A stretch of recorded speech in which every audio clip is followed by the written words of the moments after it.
What is up, guys? Welcome back to a brand new video. Once again, we are covering F1 24 early gameplay. Once again, thank you to EA for allowing me to capture this early for you guys. But today, I want to show you guys what it looks like to do a proper race on this game. A 100% race around the Belgian Grand Prix. We'll be driving as Max Verstappen, and I want to see what the tire saving is like, what the strategy is like. So let's get into it and do it. Nestled in the Ardennes forest waits an absolutely classic challenge. A throwback, and unashamedly so. The reputation of Spa-Francorchamps speaks for itself. This, ladies and gentlemen, is the Belgian Grand Prix. Now, there's a number of reasons why I've chosen Spa for this gameplay. One, the track has been revamped for F1 24. And two, I want to see what the strategy is like, because normally you can get away with a two-stop around this circuit. It's a very small transitional time through the pit lane, so it does encourage multiple stops. And what my concern is that potentially this game might favor one stops even in 100% races, but we'll have to wait and see. Here's the setup on screen that we're running with. It's a time trial setup from, I think, one of the esports guys. We are going to increase the tire pressures. One thing you guys must know is higher tire pressures result in lower tire temperatures this year. So it's actually backwards to F1 23, but it actually works like real life now. So bear that in mind. We're going to gear up for this race now. 5 red lights for the Belgian Grand Prix, and we are underway. As Max Verstappen, we're going to pull over to the side and let everyone go through. We're going to do a last to first challenge, except we're making it extra hard for ourselves by not actually starting in last.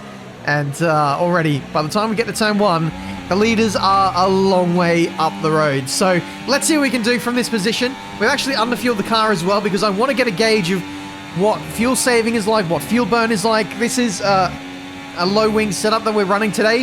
I think we're running 12-0 wings, so we should be a little bit easier on our fuel than if we were running like high wings, for example. So we may not finish this race. We may not do well, especially since, I don't know if you guys know, but I'm running with 0 force feedback. My racing wheel doesn't work at the moment, but it will come day 0 or day 1 once you guys get your hands on the game.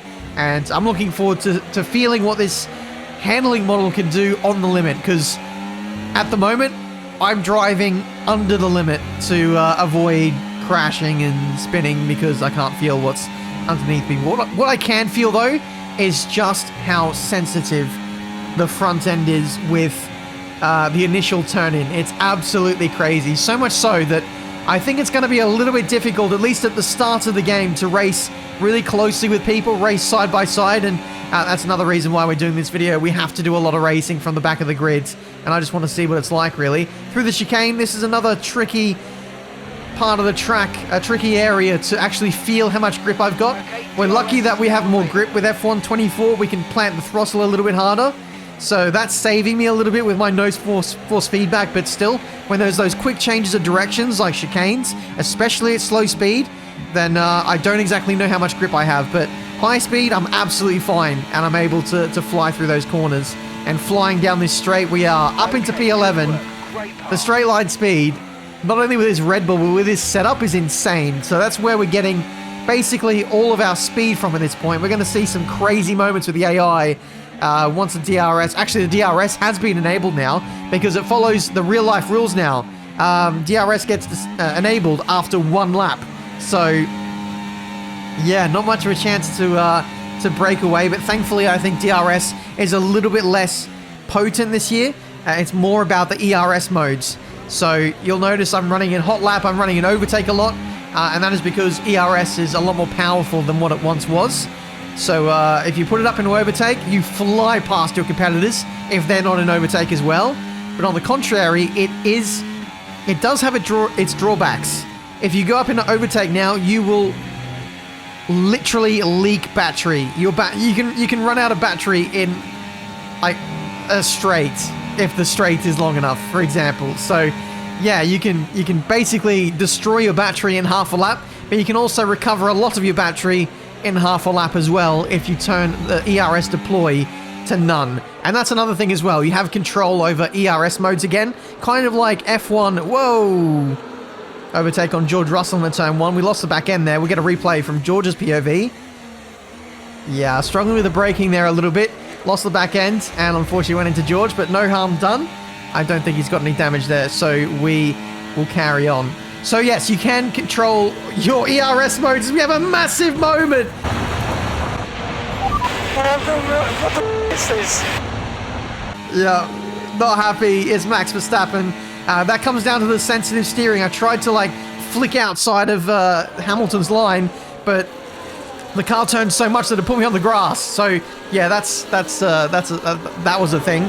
But a quick flashback, and we're back in the action, and we managed to correct our error. So yeah, again, no force feedback, unable to really feel exactly what I'm doing. I don't have that like razor-like precision that I had, but more time in the game, force feedback coming back very, very soon, and we should be absolutely fine.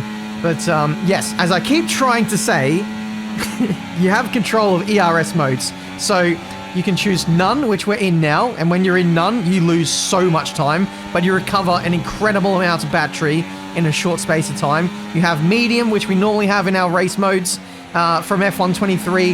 Then we have hot lap, which you are supposed to use on qualifying laps that previously wasn't available to us in race scenarios. But now we can use in race scenarios, and of course overtake. Overtake being the most powerful. Oh, that's a moment. That is a big, big moment.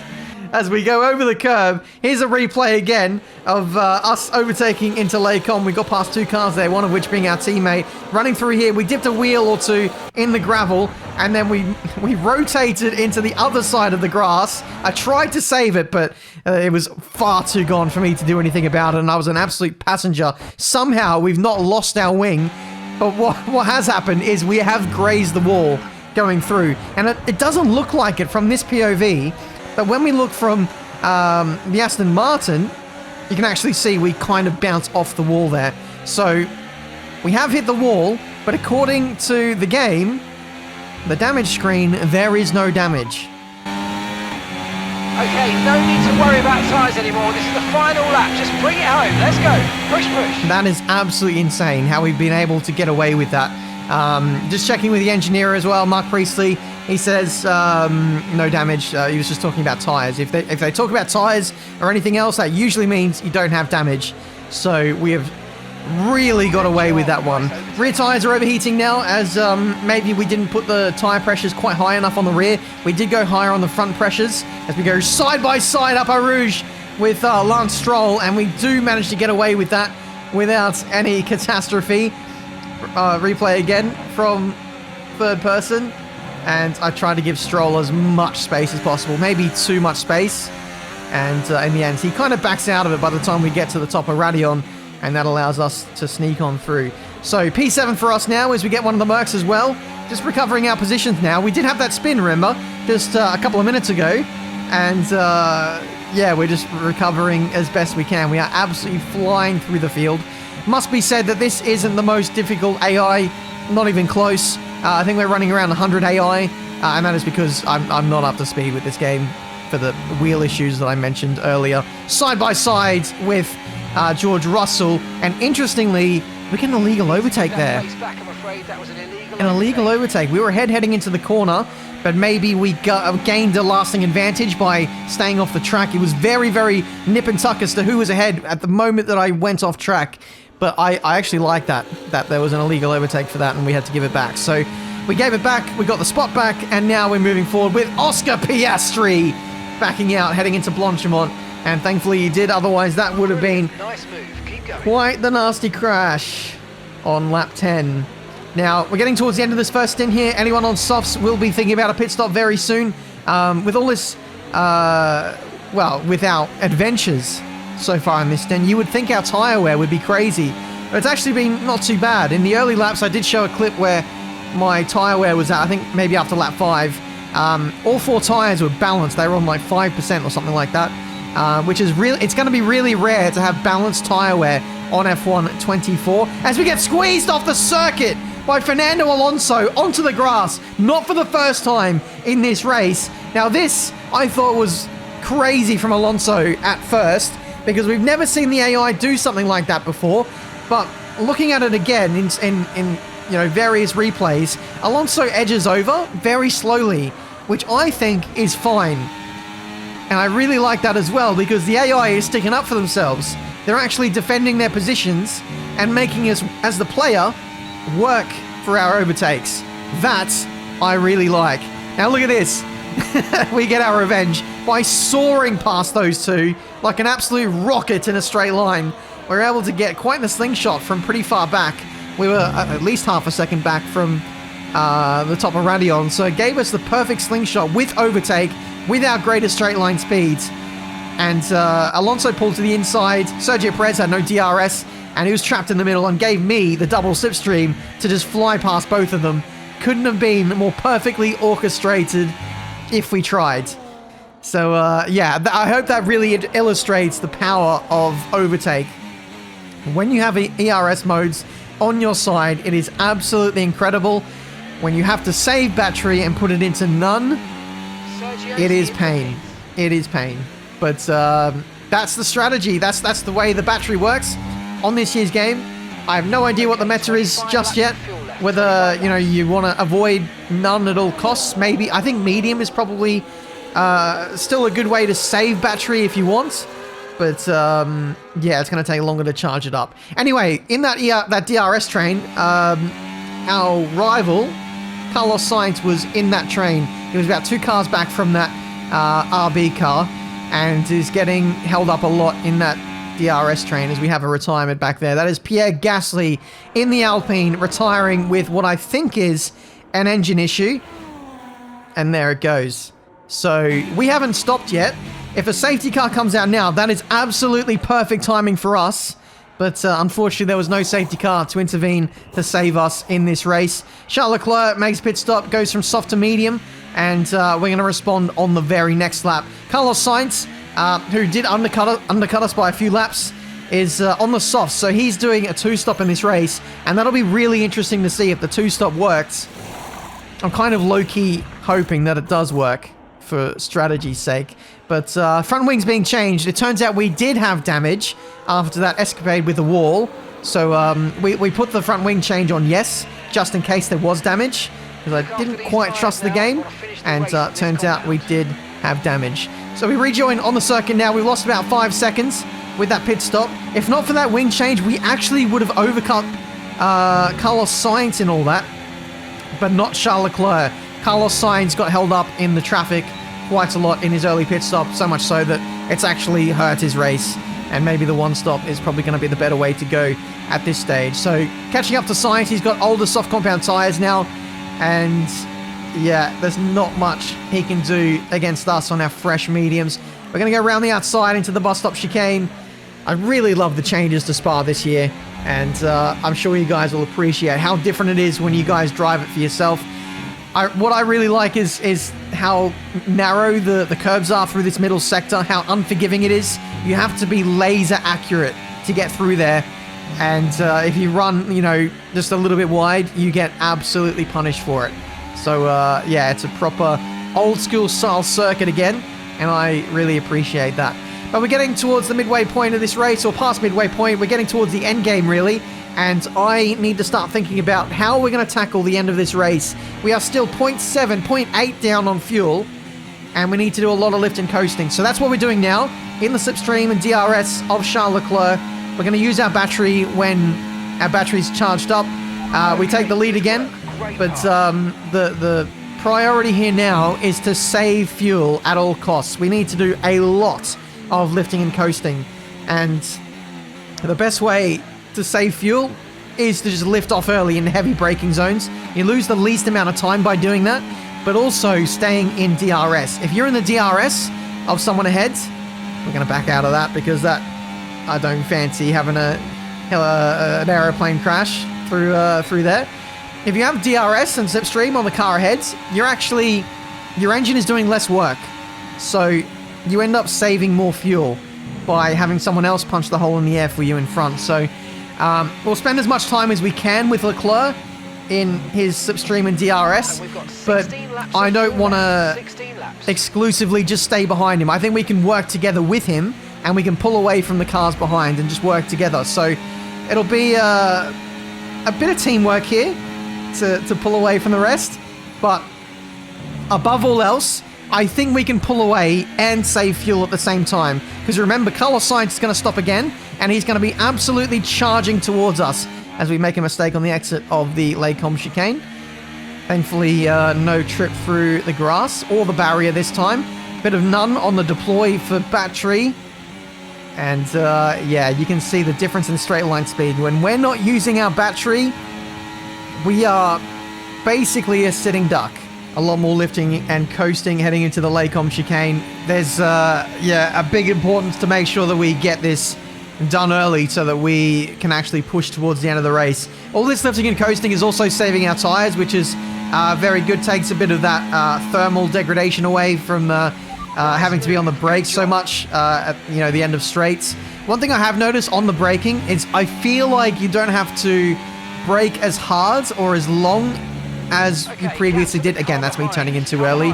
I'm not even trying to hit Leclerc, but the sensitivity of the steering is so much that I'm hitting him involuntarily. So again, that's gonna have to be something that we tweak and we adjust in our own driving, and I hope that there is some tweaking made to the handling model to make it feel a bit more realistic. I just think it's way too over the top how sensitive that initial turn-in is. But tire temperature wise, we are doing okay. We're not doing okay on penalties though, as we ran wide going through Pouhon, and it was, yeah, okay, no, that was a pretty big cut / extension there, and very much worthy of a penalty.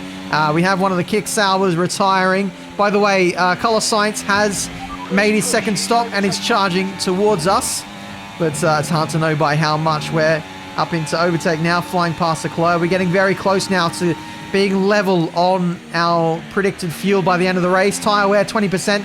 So yeah, tyre wear seems very balanced with this circuit. And come on, Ben. Given that we're doing a one stop in this race, the tyre wear is relatively low. I think we only got to about 30-35% on the softs in the first stint after doing 20 laps. And I don't think we're going to get anywhere near 30% on the medium. So yeah, I think my fears are kind of being realized here. We are seeing not much tyre wear, and as such, one-stop strategies might be the thing going forwards. Now, to be devil's advocate, to say on the other end of the spectrum, undercut is mad this year. We actually did get undercut by Charles Leclerc when he made his pit stop by a couple of seconds, so maybe there's more in this than what meets the eye. I think Sainz got held up a lot in traffic, and he's probably getting held up a lot in the traffic right now. We won't know fully until we see actual players having a go at this, but from my studies, from my observations so far, it looks like the strategy probably errs more towards a one-stop than a two. That's not to say that two stops can't work. They probably can, but you need to be very quick to make them work. We'll wait and see, but if this is the norm, then I don't think this is a step in the right direction. I really liked the tyre wear and the tyre strategies on F1 23. I think it was the best it has ever been in the F1 games ever with the strategy, and I really like that. I won't, make any conclusions just yet, as I want to wait and see what competitive league racing and Creator Series does for strategies. But at this point, I would like to see all strategies work, but more importantly, I think two stops should definitely be viable in 100% races. Anyway, 3 laps to go. We're trying to make a break for it now. We managed to save the fuel. We've saved 0.2 over. I think that should be enough to get us to the end of the race. But with that 3-second time penalty, we need to break away from Leclerc. And with our fresher tyres, the tyres that we have been saving somewhat by lifting and coasting, it should mean that we have the pace over Leclerc. I also think the difficulty of the AI was a little bit lower than what it could have been today.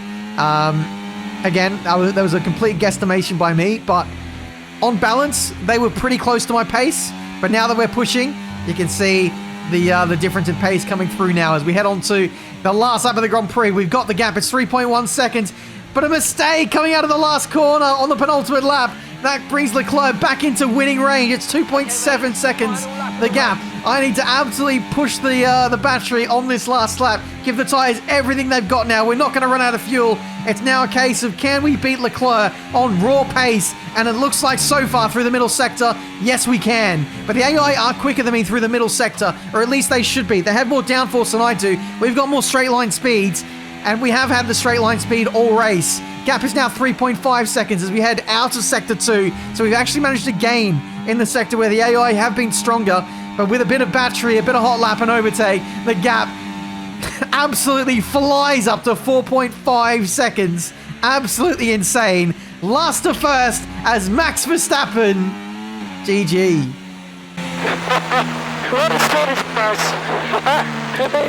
In the end, it is domination from Max Verstappen once again. It was never in doubt.